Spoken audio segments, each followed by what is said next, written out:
Magandang gabi po sa ating mga kababayan at andito na naman tayo sa isang napakahalaga namang mga usapin sa usapin na para sa bayan. At sa ngayon po, ang ating pag-usapan ay patungkol po sa kay Lito Lapid. Balik na naman tayo kay Lito Lapid. Alam mo, si Lito Lapid ay isa sa mga 12 kandidato ni BBM na nangampanya kanina. Nag-kick-off rally sila kanina.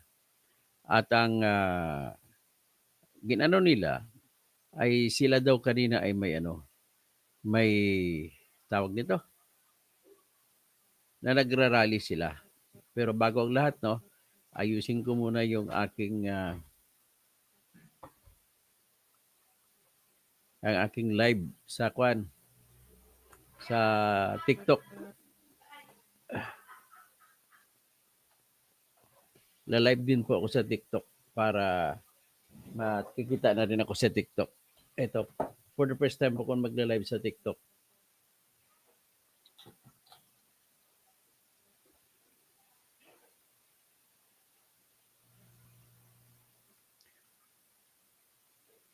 Magandang gabi, pati sa TikTok po nakikita tayo ngayon. At sana i-like nyo ako sa aking Facebook, sa aking YouTube. Subscribe nyo ko para dadami pa yung lahi ng mga katotohanan. Mga lahi ng mga pumapanig sa katotohanan, naniwala sa katotohanan. At yung mga ating mga komenta o komentaryo ay nakasandal po sa kung anong totoong pangyayari, mga detalyeng totoo, doon po tayo babase sa ating dokumento, ating komento. Okay? So, ang ating unang talakayin po ay bago habang naghihintay ako ng ipa, magandang gabi po si Ruel Kaagbay, si Ismakisi, good evening po. Pahilintulutan ko na ipatugtog ko yung huling awit ko na happy birthday sa aking nanay. At ito po yun. At patugtugin ko po. Birthday niya po kahapon, pero sinicelebrate ko pa rin hanggang sa ngayon yung kanyang kaarawan. At 2 taon na po siya nawala. Dalawang birthday na po siya nawala. At namatay po siya nung mabalitaan niya yung February 2, 2023 na ako'y natanggalan ng lisensya ng Supreme Court. Ang pagkabalita pa, yung abogado ni Percy Lapid natanggalan ng lisensya na disbar. Yun. Ang pagka-disbar po sa akin ay dahil po sa na i-post ko sa Facebook na reklamo ko na plunder sa pagnanakaw ni Congressman Ferdinand Dinan Ledesma Hernandez at ng kanyang kapatid na may-ari ng Tacorong Fitmart Mall.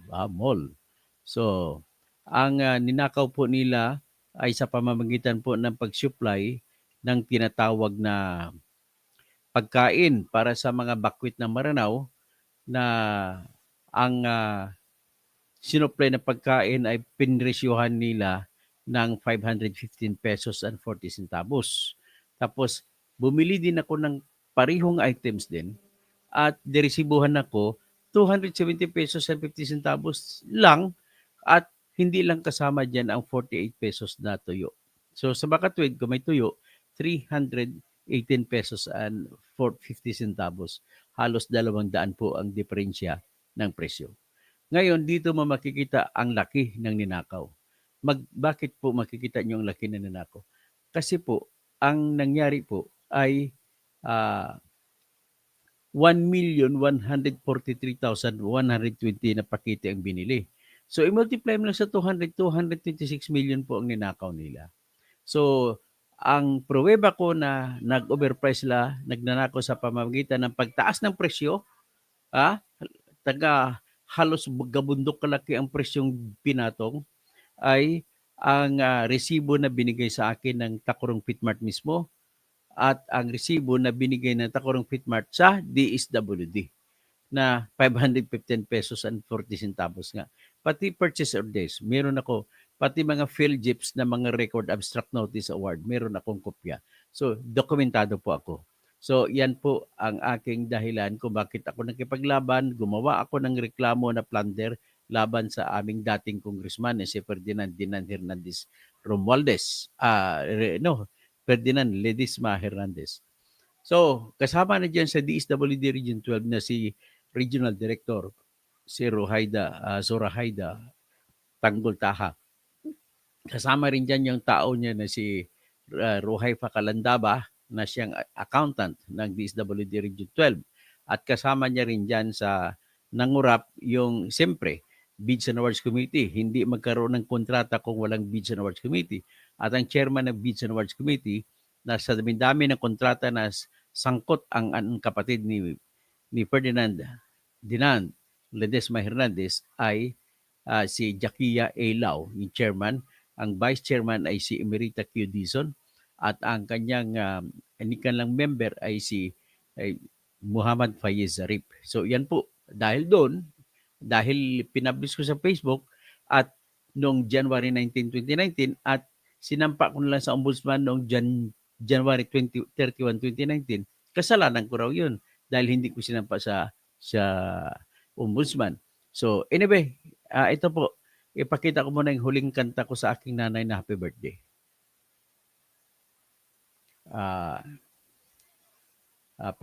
Ito po ang kanta. Happy birthday to you. Happy birthday Jens ko sa to TikTok you. ay Happy birthday, sa happy YouTube. birthday. Nakikita yung nanay. Happy birthday, mommy. Thank you, thank you, thank you. Thank you, thank you, Thank you. Halata mo yung mata ng nanay ko. Umiyak dahil sa nawalan ng lisensya yung anak niya na abogado.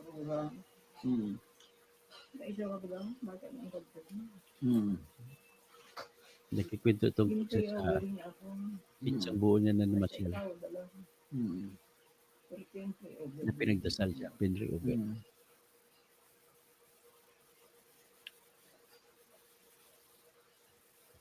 Okay, parang. Kaya sinilot ang upod niya nga sa akin. Hindi ko sa Binger. Denver, Colorado. Siguro, pray ka gid kay nga ang galing ko ang pagkabugado kay mo kung pagkuha Umiyak na nanay ko. May sipon siya.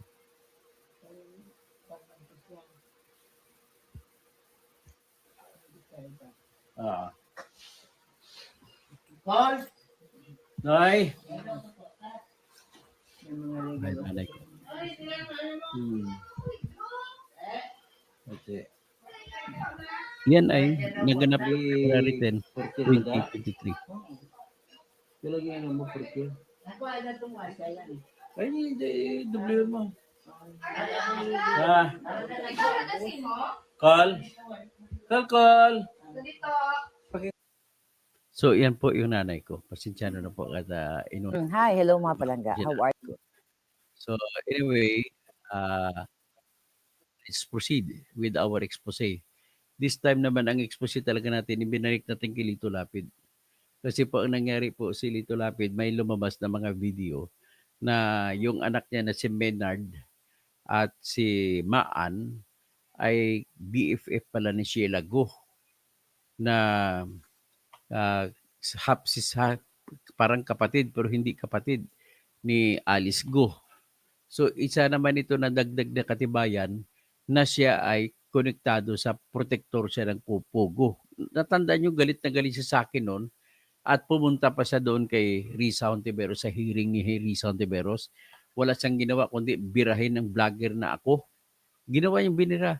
Tapos ipapakita ko sa inyo ngayon yung video na kung saan nakikita na kumakain si Menard Lapid na anak ni Lito Lapid at ang anak niyang isa si Maan Lapid na nagtatrabaho bilang immigration officer na kumakain habang nagsasalita yung tatay nila laban sa akin doon sa committee ni Risa Hontiveros. O pakinggan, tingnan ninyo po.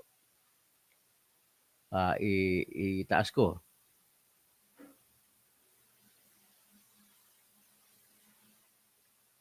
Ito po siya. So, yan, nakikita niyo si Alice Go, si Sheila Go. I-play ko na palakihin ko. Palakihin ko tapos ibulyong ko. Lugaw na ni baby ay ano? Ayan. Lugaw na ni baby ay ano? Kuha mo rin ito Ryan. Si Sheila Go, yung nakaitim. Ayan. Kapatid ni ko. Paabot ay idol mga lugaw sa At pinigyan Maan. Lapid. Ayan, may dalag pa. Ayun, sige pa. Lang na yan. Okay lang po ma'am. Leonard yung Video lang po. For video, okay. Sige lang. lapid na. Lugaw na ni baby ay ano? Kuha mo rin ito Ryan. Nangyari po ito, Kapatid ni ko. nangyari po ito sa panahon na sa hearing, minumura ako ni Lito Lapid. Sa hearing ni Risa Hontiveros. Kaya yan, nakikita nyo, nagbibigay tapos may magbigay ng pera. Kumakain sila. Mamaya, ay, hindi pala pera. Tissue pala. Ayun naman si Maynard Lapid yung nakasol.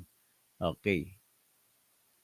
So, yan po ang katibayan. Isang katibayan na talagang protector ng pugo ito si Lito Lapid. So, tinatanggi niya. Actually, kinasuhan pa nga niya ako sa NBI. Pero yung wala namang ebidensya siya na dapat ako managot sa kanyang kaso. Ang kaso pa niyo sa NBI po, laban sa akin ay cyber libel. So, yan pong kinaso niya. So, ngayon, ito, katibayan ito. Katibayan ito. So, ngayon, may papakita na naman ako sa inyo. Ang ipapakita ko sa inyo, ito yung mga kingpin ng Kapampangan. Sigurado na kasama rito si Lito Lapid, si Gloria Arroyo, si Bong Pineda, siyempre pa si Lito Lapid. Ayan. Pakita ko ha. Ayan. So makita mo si Lito Lapid sa likod, si Gloria Arroyo, si Bong Pineda, si Dennis Pineda sa ibaba. Ang tanong, sino ang may hawak ng pugo sa Pampanga? Yun ang tanong. So, ngayon, ang tinutukoy natin, ang purak may tinatawag na, may nagpapatakbo ng pugo. Tapos ito matindi. Yan. Dapat na pinoprotektahan ni Lito Lapid si Jing Capel na siyang mayor na nagbibigay ng business permit na murang-mura, hindi malang naniningil ng ang tinatawag na mahigit 10 billion mahigit na real property tax sa business taxes, hindi siya naniningil.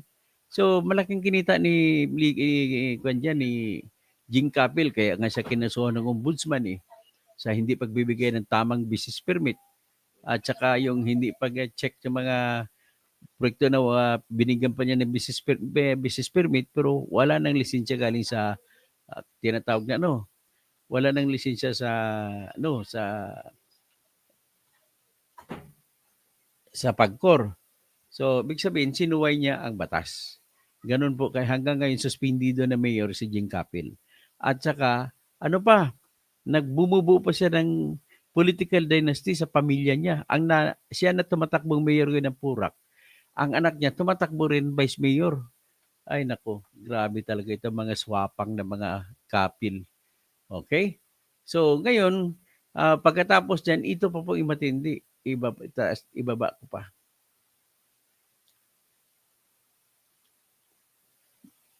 Saan ba yun? Ito. Yan. Yan. Yan po ang lupa na binigay kay Lito Lapid. Lupa ni Lito Lapid, diyan sa may Pogo banda. Itong tax deck. So, palakihin natin. Palakihin natin tax deck. Yan. Palakihin natin. Yan may pangalan Lito Lapid. Yan, Lito Manuel Lapid, Marisa Lapid. Yan ang asawa niya, si Marisa Tagli Lapid. Yan. So, ngayon, paano pa ito ngayon? So, yan lamang po. Ang problema nito ay talagang huwag nyo na iboto niyan. Ang Kapampangan, sinusukan na siya ng mga Kapampangan. Mga kabaling ko, sinusukan na si Lito Lapid. Kayo mga hindi Kapampangan, yun nagpapanalo kay Batang Quiapo, lolo ni Batang Quiapo. Sinisira mo lang si si Batang Quiapo sa ginagawa mong yan. Dapat kunwari natigil ang pelikula niyo na wala ka na kasi campaign period na. So, okay, ako, nandito pa rin ako, hindi ako kandidato kasi tinanggal ako. So, may karapatan ako ngayon na mag-vlog. At bibirahin ko ang mission ko sa buhay para ihandog ko sa bayan, sa mga mamayang Pilipino ay ang usisain ko o rirating ko ang bawat kandidato at tahasan kong sinasabi, huwag niyong iboto ang lahat ng kandidato sa linya ni BBM at huwag niyo ring iboto ang lahat ng kandidato sa linya ni DDS. Okay? Mamili na lamang kayo ng iboboto ninyo sa labas dyan. O, nandyan si, top candidate, si Heidi Yurak. Heidi Mendoza. Top candidate ko yan. O, hindi ko pa masyado pinupush si Kiko kasi matagal na siyang senador, pati si Bam. Pero ano pa bang gagawin nila na hindi pa nila nagawa nung sila naupo? So, bigyan natin ng chance sa mga bago. Si Franz Castro, bigyan nyo ng chance. Hindi po siya NPA, mind you. Pati si Arlene Brosas. Sino pa bang iba? O si Attorney Luke Espiritu. O sino pa si Attorney Sani Matulak. Mga magagaling na tao. Magaling mga abogado. Walang sa otak ang layo-layo ni Erwin Tulfo na nanalo lamang sa survey. Pero mind you, survey, mabigat ha. Si Ben Tulfo, number 4, ang kapatid niya. Ang number 2, si Bongo. Number 3, si Tito Soto. Ano ba yan? Wala na ba kayong naisip iboto? Please lang. Kung iboto nyo, willing na kayo, willing na ba kayo magsapir naman at panibagong 6 na taon? Tapos, andun pa number 7 pa si Willie Revillame. My goodness. Ano po ba nakikiusap ako sa inyo mga mamayan, mga kababayan ko? Huwag nyo na po iboto nyo lang iba yung mga, huwag na lang yung mga artista. Alam mo mga artista, kaya pumapasok sa politika kasi hindi na sila kumikita sa kanilang pelikula at takilya. Ganon po yung katotohanan. Ang lahat ng laos na artista, kagaya kay Bong Revilla, gaya kay Jinggoy Estrada, ay tumatakbo sa politika at kinakapitalize habang popular pa sila. Kanilang tinitake advantage, sinasamantala nila at ibuboto sila ng tao dahil sa popularidad nila. Kasi ang mga tao naman sa katotohanan ng buhay, please, yan naman ang katotohanan eh. Kasi ngayon, sa mga survey sa mga SOCMED, talo sila. Pero ang problema ko, mas marami po, 33 million na botante ay walang Facebook. Yan ang problema ko. So, diyan po sila lumalamang sa mga wala sa Facebook. Kasi sa Facebook, bistado ni Sir Erwin Tulfo na Tekalon ko si Ilonggo pa, Bakakon ko sa Cebuano pa. Hindi ko alam kung ano sa Ilocano. Basta kang alam ko lang si Ilocano, Jack Maawatan. Hindi ko maintindihan kung bakit ang botante natin ibubuto pa si Erwin Tulfo. Mga kabalin ko. Oh. Yan ang problema natin.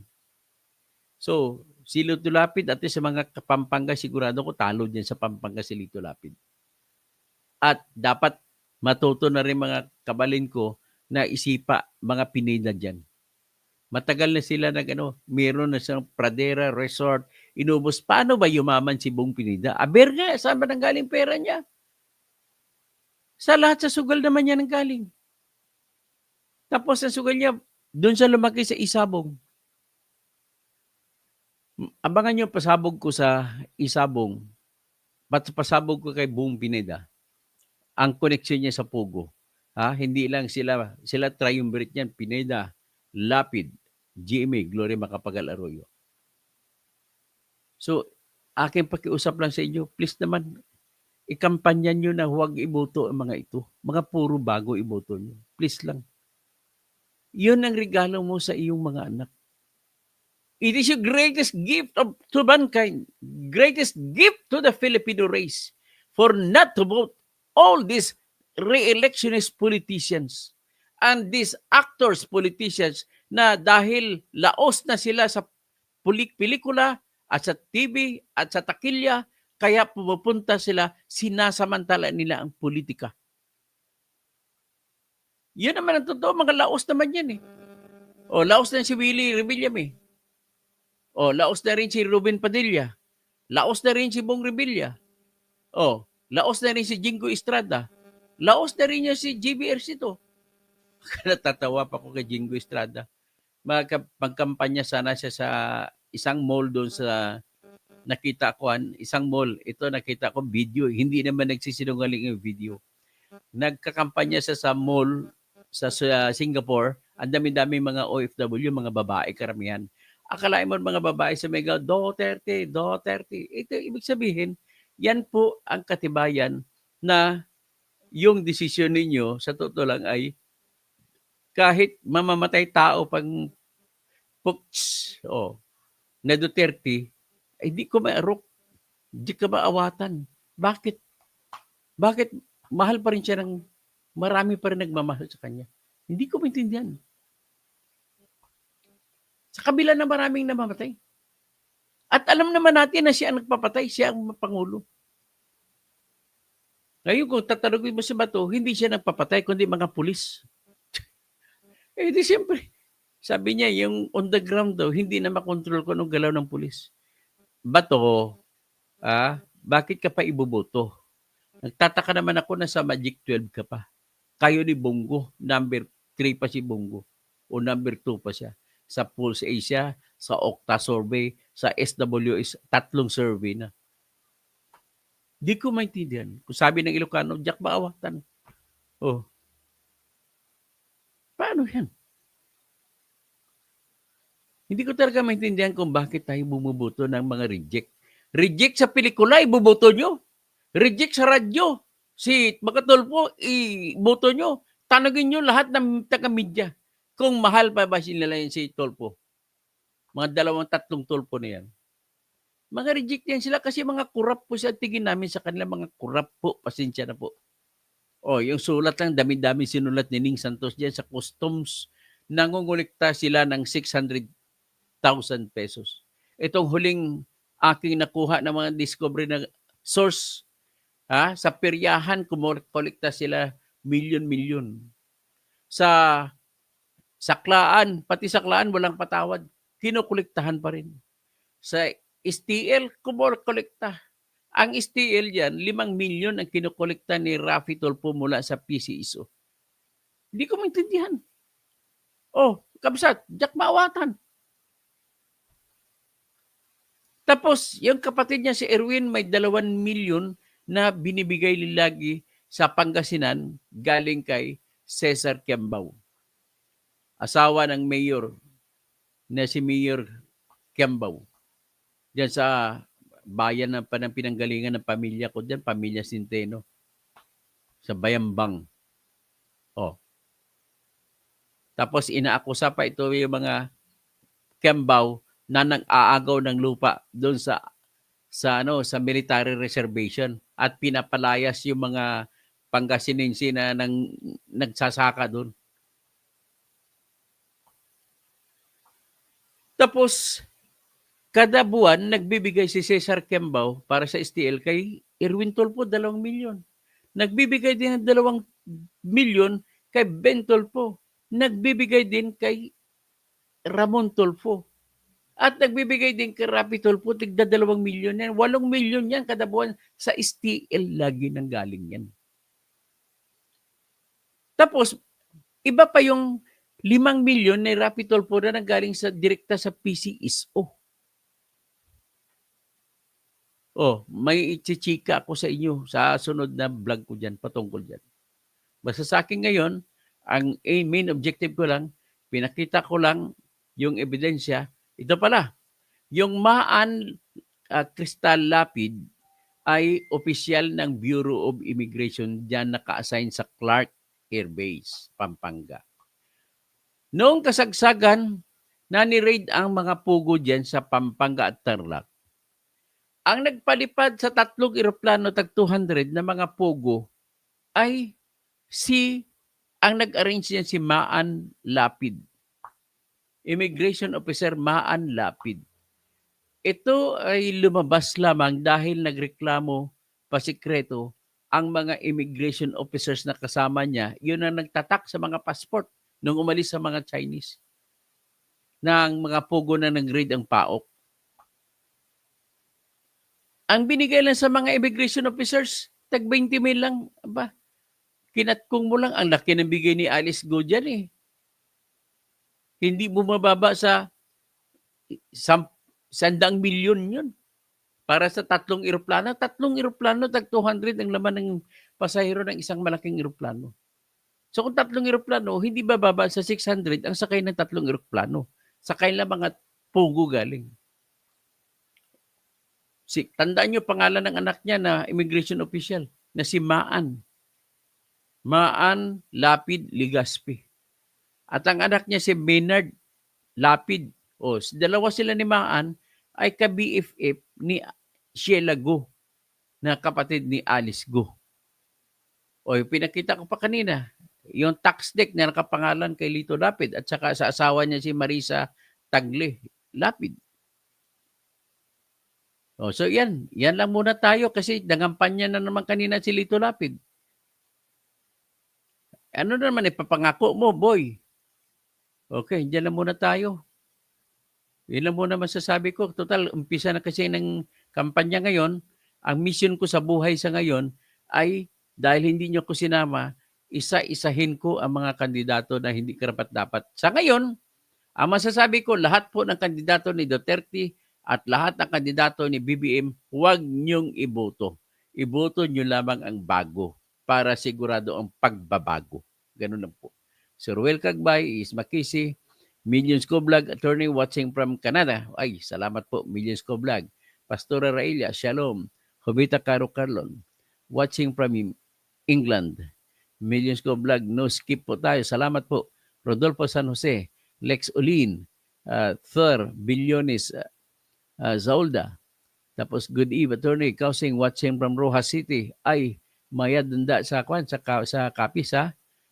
Mayad nga gabi, maayo nga gabi. Eleanor Claveria, good evening po, Engineer Kausing. Charlie Mujica, magandang gabi po, attorney Kausing.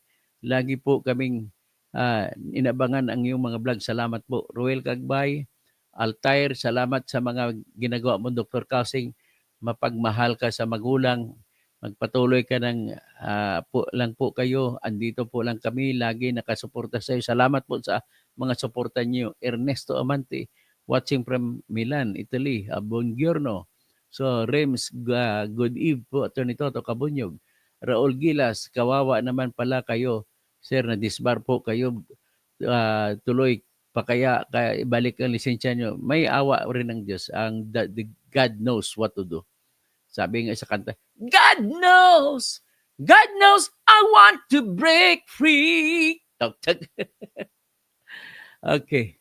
Fernie Pinto, Jordan, Raul Gilos, sana po nakakuha na kayo ng hustisya, sir.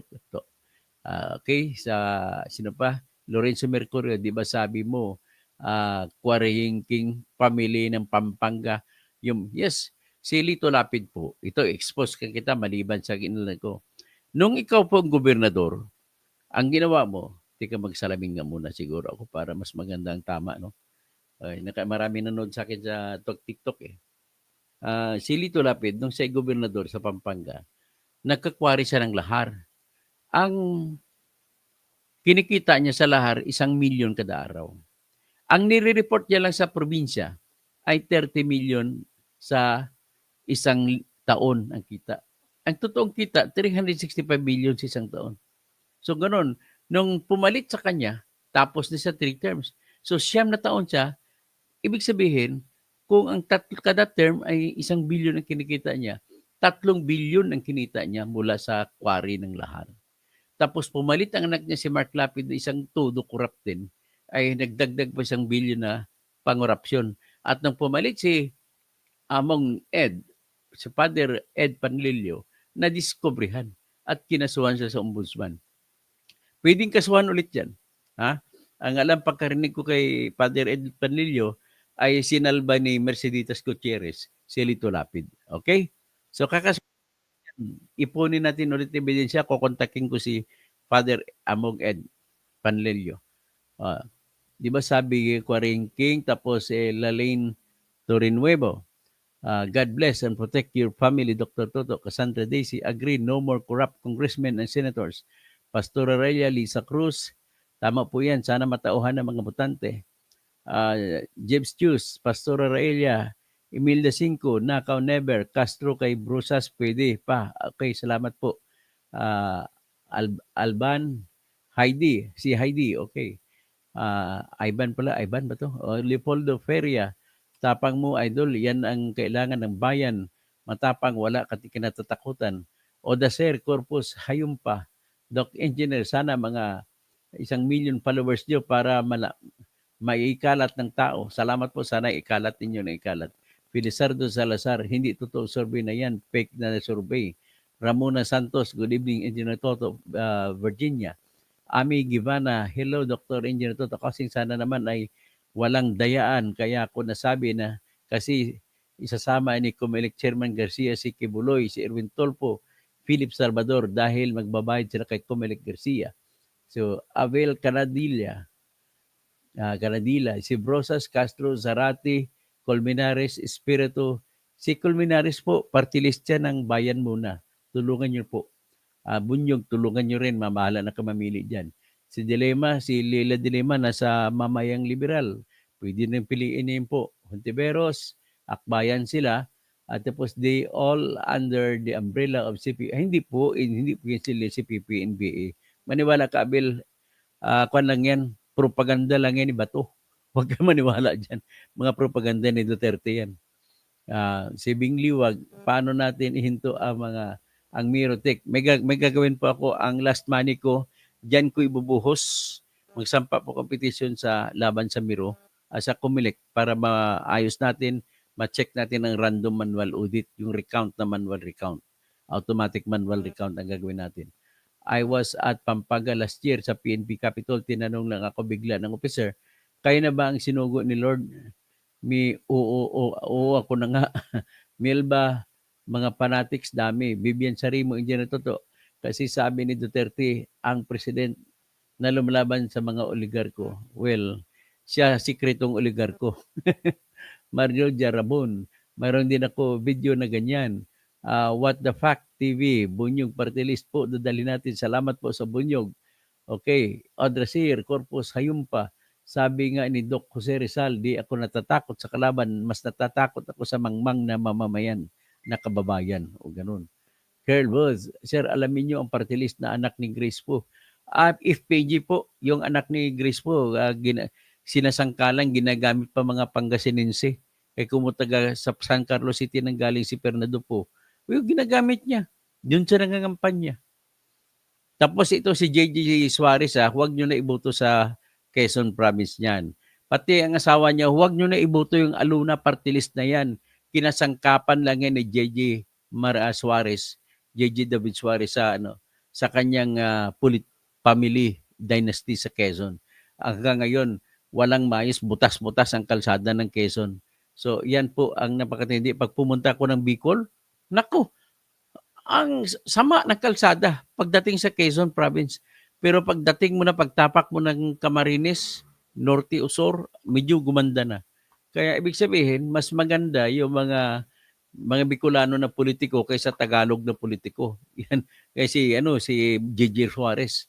Sana ganun din na sa Bundok Peninsula ng mga politiko. Felipe Tayuna, kung ugali ng Pinoy na hindi alam ang tama at mali sa pagboboto, ang papahirap sa ating bansa, sila na yung Jimuyo, ang umiiyak dahil ang paghirap hindi talaga maintindihan. O sabi ng Ilocano, Jack maawatan. So, Maradya Rabon, dapat ay maipasa kay Senator Risa Hontiveros para imbestigahan yung tungkol sa anak ni Lito Lapid. So, James Cabigas, tama po ang hindi naman iboboto si Lito Lapid. Bungo, Tolpo, Brother Revilla, Willie Revillame, mga Makachina, Vivian Sarimo, Engineer Toto, nabasa ibang post na sinasabi, galit kayo sa akin dahil marami akong nagawa, galit kayo sa akin dahil ginawa kong 5 taon ang lisensya at 10 taon ang passport, ang daming ginagamit, sabi na galit ko. Ganun ba kay salita ni Duterte? Cheryl de la Cruz, good evening po, Dr. Toto Bunyog. Baka po nagbabayad sa survey. Malamang. Tapos, pero 3 survey firm na Parehong number 1 Sky Mayo, good evening po, Toto Housing, God first. manalo tayo na may malasakit sa bayan. O malasakit center si Bungguyo na Juliana Critchfield. Yan din ang tinatanong ko sa sarili ko na bakit hindi nakikita ng taong bayan ang kasamaan ng mga ganyang politiko. Wala na ako nakikitang pag-asa para mabago ang takbo ng Pilipinas. Huwag kayo ma-discourage.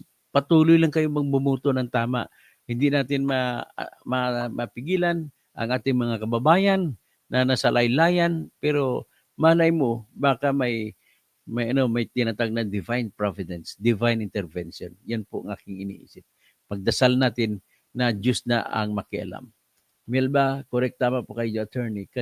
Keribus, sir, di ba binisto ng kamag-anak na pinatay na si Percy Lapid na sweetik na si Lito Lapid, kaya tandaan natin yan. Opo.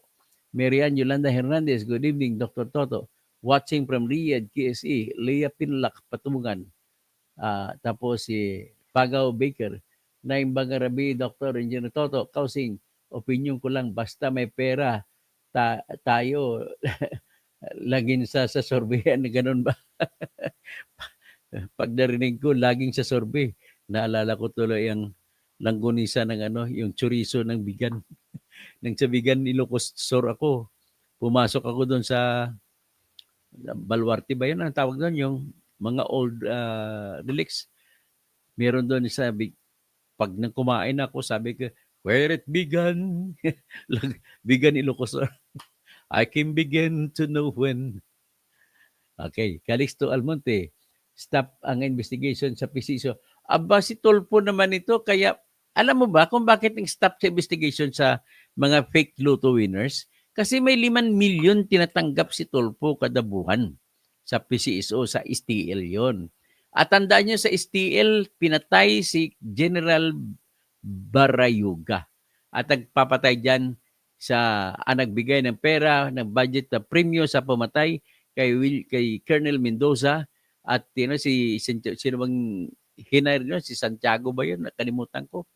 At pinapatay nila si General Barayuga. Ang nagbayad doon si Colonel Leonardo at saka may utos doon si Colonel Royina Garma. Abangan nyo aking kasunod na vlog. Siguro vlog, bukas ko na iba-vlog yan. Yung patungkol kay Bong Pineda, kung paano ginawa niya sa Pugo. Ha? O, Crisanto Jesus Maminta. At saka si Rapi Tolpo, kung ano nangyari doon. Kung paano pinoprotektahan si Royina Garma. Pastor Raya, What the Fact TV. Julia Paa, good morning. Engineer Toto Kausing, watching every day. From happy birthday in heaven sa mami mo. Salamat po. So, Abis Ja. Sir Toto, may napanood din ako video about your disbarment. Di naman pala mabigat talaga yung mga atraso mo. May chance pa kaya may babalik pag-abogado mo. May chance pa yun. Do not despair, sabi nga. Tapos, hope springs eternal. At sa ilalim ng Diyos, ang pag-asa ay hindi na nawawala. Ganon. Let our rightful vote speak volumes. Melba, sabi ni Pastora Raila, Melba, laban lang tayo lagi para sa tama. Pastora Raila, amen. Si Lord Jesus Christ na ang mag-intervene sa results ng mga boto natin. Ariel Aras, sobra na talaga ang corruption sa leadership. Bibig sa Rimo, hindi na totoo. Nangyari sa ating bansa para magising. Okay, sana po. Salamat. O sa aking mga viewers sa TikTok, magandang gabi po sa inyo lahat. Sa mga viewers ko sa YouTube at saka sa Facebook, magandang gabi po sa lahat. Pagdating sa boto, Jack maawatan. Sabi ng Ilocano. Sabi ng Tagalog, di ko maintindihan ko ng mga Tagalog, mga Cebuano, di ko kasabot ba? Di ko kasabot. Sabi ng mga Ilonggo, hindi ko kaintindi ba? Yan, ang mga butante natin, hindi natin maintindihan. Okay? Magandang gabi po sa lahat.